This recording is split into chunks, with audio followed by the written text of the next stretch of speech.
विधानसभेला आमचं सरकार कसं येत नाही हे बघतो असं वक्तव्य बारामती दौऱ्यावेळी शरद पवारांनी केलेलं आहे।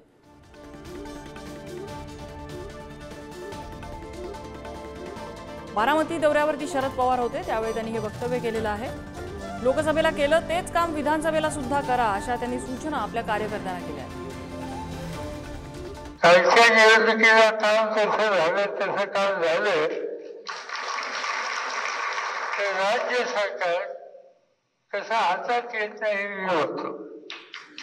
लोकसभेच्या निवडणुकीला योग्य आहे ते तुम्ही केलं, आता विधानसभेची निवडणूक आहे तिथे योग्य आहे ते करा। एक गोष्ट अशी आहे की मिळालेल्या मतामधील दृष्टीकरणाच्या माध्यमातून मिळालेली मतं वजा करा, प्रत्येक सीट लाखांच्या पेक्षा जास्त फरकाने ते हरते। पवार साहेब बऱ्याच काळानंतर आपल्या बारामती विधानसभा मतदारसंघ जे त्यांचं मूळ क्षेत्र आहे तिथल्या लोकांशी चर्चा सल्लामसलत आणि संपर्क करतायत।